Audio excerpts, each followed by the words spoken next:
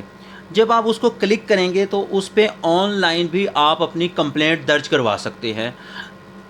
یہ اور اس میں یہ ہے کہ جب آپ اس بٹن کو پریس کریں گے تو وہ جب بٹن کھلے گا تو اس میں ایک فارم آ جائے گا. اس فارم میں آپ اپنی پہلے معلومات دیں گے اور پھر اس میں آپ اپنی شکایت درج کروا سکتے ہیں. جب آپ کے ساتھ جب کوئی کرائم ہوگا اور آپ اس کی کمپلینٹ, جو آپ کے پاس اتنی زیادہ فیسلٹی ہے کہ اگر آپ کے علم میں نہیں ہے کہ ہمارے قریب, جس طرح دیکھیں نا عام کرائم ہوتا ہے اس میں ہر علاقے میں ایک پولیس اسٹیشن موجود ہوتا ہے.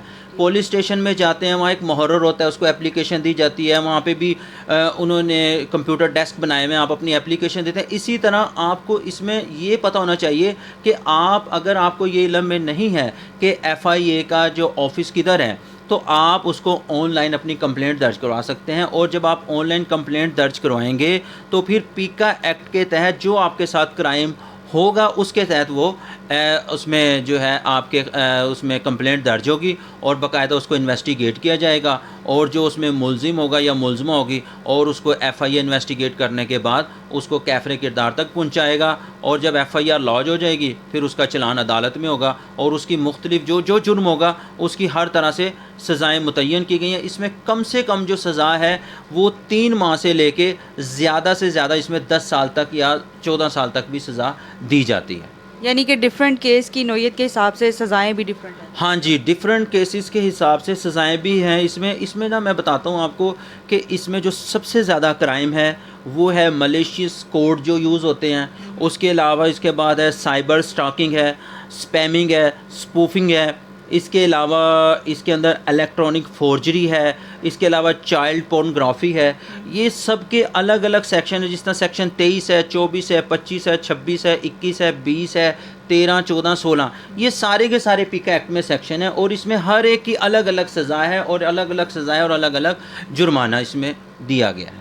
اب یہ بتائیں کہ پیکا ایکٹ کے تحت جو جرائم سے متعلق ہیں وہ کتنی دفعات شامل ہیں اور اس میں کم سے کم اور زیادہ سے زیادہ سزائیں کتنی ہیں؟ اچھا, میں نے یہ پہلے بھی آپ کو بتایا تھا کہ جو پیکا ایکٹ ہے اس کے اندر جو سزائیں ہیں وہ سیکشن 3 سے لے کے تقریباً سیکشن جو 26 ہے اس تک, اور اس کے بعد 34 اور 35 اور 36 میں بھی سزائیں ڈسکس کی ہیں. ہر اوفینس کی, ہر جرم کی, ہر کرائم کی الگ الگ سزا ہے. اس میں نے بتایا تھا کم سے کم 3 ماہ سزا ہے اور زیادہ سے زیادہ اس میں 10 سال یا اس میں 14 سال تک بھی سزا دی جا سکتی ہے. اور اس میں جو کم سے کم جرمانہ ہے وہ 50,000 ہے اور زیادہ سے زیادہ اس میں 1 کروڑ سے بھی زیادہ فائن ہوگا, یا دونوں صورتوں میں سزا بھی ہے اور جرمانہ بھی ہے. اور اس کے اندر یہ ہے کہ کچھ جرائم ایسے ہیں جو کہ جو ہے اس میں کمپاؤنڈیبل ہیں, ورنہ عموماً اکثر جو جرائم ایسے ہیں کہ جس میں آپ راضی نامہ بھی نہیں کر سکتے اگر اس کی ایف آئی آر لانچ ہو جائے. اور باقاعدہ طور پہ ایف آئی اے کا جو ایک طریقہ کار ہے ایف آئی آر لانچ کرنے کا وہ بڑا ہی طویل ہے. اچھا, اس میں ایک اور بات میں بتانا چاہوں گا. اس میں اگر سائبر کرائم کے تحت جو کرمنلز ہیں ان کو تو اس میں انوالو کیا جا رہا ہے, لیکن اس میں اس ایکٹ کا ناجائز فائدہ بھی اٹھایا جا رہا ہے. اس میں کچھ لوگ ایسے کرتے ہیں کہ خود سے کسی کے نام کا اکاؤنٹ بنا کے خود سے اپنے آپ کو میسیجز بھیجنے, خود سے اپنے آپ کو ہراس کرنا اور پھر اپنی کوئی پریویس جو اینیمٹی ہے اس کا ایڈوانٹیج لیتے ہوئے وہ الٹا آپ کے خلاف آپ کا ایک اکاؤنٹ شو کروا کے آپ کے نام کا, آپ کی تصویر کے ساتھ آپ کے خلاف ایک ایف آئی آر درج کروا دیتے ہیں. اس میں بھی باقاعدہ طور پہ ایف آئی اے کو یہ چاہیے کہ انویسٹیگیشن جو ایجنسیز ہیں, جو انویسٹیگیشن آفیسر ہیں, وہ باقاعدہ معاملے کی جانچ پڑتال کے بعد ہی انکوائری, اچھا اس میں انکوائری پہلے ہوگی پھر ایف آئی آر لانچ ہوگی. اگر انکوائری میں ایویڈنس موجود نہیں ہے یا وہ چیزیں موجود نہیں ہیں, کیونکہ اس کے اندر جو سارے کا سارا ہے وہ فورینزک کے لیے وہ لیبارٹری بھجوایا جاتا ہے, کیونکہ اس میں یہ ڈاکومنٹس کے ذریعے یہ دیکھنا ہوتا ہے, تصدیق کرنی ہے پہلے. اس لیے اس کے اندر ایف آئی آر لانچ ہونے کے بعد اس میں سزائیں ہیں, 2 سال سزا بھی ہے, 3 سال بھی ہے, 3 ماہ بھی ہے. اسی طرح اس کے اندر 7 سال اور 14 سال تک بھی سزا دی گئی ہے. اور اس کے اندر جو حساس ہمارے معاملات ہیں, جس طرح ہمارا اتنا بڑا اہم ادارہ ہے, ہر بندہ اس کی عزت کرتا ہے, آرمی کا ادارہ ہے. آپ کا کوئی ہمارے ملک کا دشمن کوئی انڈیا میں بیٹھ کے وہ کسی ایکٹریس کے نام سے آپ کے ساتھ چیٹنگ کر رہا ہے اور چیٹنگ کرتے کرتے اس نے کچھ ایسی معلومات آپ سے لے لی ہیں, تو آپ یاد رکھیے گا کہ آپ سائبر ٹیررسٹ کی ڈیفینیشن میں آئیں گے اور آپ کو سائبر ٹیررسٹ کے طور پہ آپ کو پیک ایکٹ کے ذریعے آپ کو باقاعدہ طور پہ اس میں سزا بھی دی جائے گی اور آپ کے خلاف قانون بھی حرکت میں آئے گا. لہٰذا ہمیشہ سوشل میڈیا کا استعمال جو ہم نے وہ محتاط انداز میں کرنا ہے اور سوچ سمجھ کے کرنا ہے, اور اس کے لیے ہمیں باقاعدہ اویئرنیس کی ضرورت ہے اور ہمیں اویئرڈ ہونا پڑے گا. اچھا, اس کے ساتھ ہی میں ایک اور ریلیٹ کرتی ہوں کویسچن یہ ہے کہ سائبر کرائم کے جرم میں جو بھی ملوث ہوتا ہے شخص یا جو بھی ملزم ہوتا ہے اس کی ضمانت بھی ہو جاتی ہے؟ جی ہو جاتی ہے, کیوں نہیں. دیکھیں قانون میں ہر جرم کی سزا بھی ہے اور ہر جرم کی جو فردر انکوائری ہے وہ بھی دیکھنی ہوتی ہے. میں نے جس طرح بتایا نا کہ اس میں ضروری نہیں ہے کہ جس شخص کے خلاف FIR درج ہوئی ہے, درج کروائی گئی ہے, وہ بندہ ملزم ہوگا یا مجرم ہوگا. لیکن وہ کوئی بھی شخص انوسینٹ بھی ہو سکتا ہے. پھر قانون کے اندر گنجائش رکھی گئی ہے. ہماری CRPC یا 497 یا 498 ہے کہ جو کیس فردر انکوائری کا ہوگا اس میں 497(2) کے تحت اس کو مزید تحقیق و تفتیش طلب جو کیس ہوگا اس میں اس کی ضمانت ہوتی ہے, اور مختلف کیسز کے اندر ضمانت ہو بھی چکی ہیں, ہائی کورٹ کے ذریعے بھی ہوئی ہیں, کیونکہ اس میں کچھ اوفینسز ایسے ہیں جن کی سزائیں کم ہیں, 2 سال بھی ہے. اور اس میں بتاؤں آپ کو قانون میں ابھی بھی اس کے اندر مزید اس میں امینڈمنٹس کی ضرورت ہے, اور وقت کے ساتھ ساتھ اس میں امینڈمنٹس ہونا چاہیے, کیونکہ کچھ کرائم ایسے ہیں جو کہ وہ کرائم تو بڑے ہیں لیکن ان کی سزائیں جو ہیں وہ کم رکھی گئی ہیں. اسی وجہ سے وہاں پہ جب انویسٹیگیشن میں جب ہم دیکھیں کوئی بھی کیس ہے نا وہ ایویڈنس پہ ہے. اصل میں ہمارے یہاں لوگ پراپر ایویڈنس پرووائڈ نہیں کرتے. وہاں پہ جو وقوعے کے وٹنسز ہوتے ہیں وہ موقع پہ وہاں پہ اپنی اسٹیٹمنٹ ریکارڈ نہیں کرواتے. جو یہ ساری کی ساری ڈیورنگ انویسٹیگیشن جو خامیاں ہوتی ہیں اس کا فائدہ ملزم کو ملے گا, اور لہٰذا ظاہری بات ہے جس طرح ادر کرائمز ہیں 302 ہے, 324 ہے, ٹیررسٹ ہے, نارکوٹکس ہے, تو اس میں اگر سزائیں لوگوں کو سزاؤں کے باوجود لوگوں کی ضمانت ہو سکتی ہے تو اس میں بھی ضمانت ہو سکتی ہے, کیونکہ کچھ اوفینسز ایسے ہیں جو کہ بے لیبل اوفینسز ہیں, اور بے لیبل اوفینسز میں ایز اے رائٹ ان کو ضمانت دی جائے گی.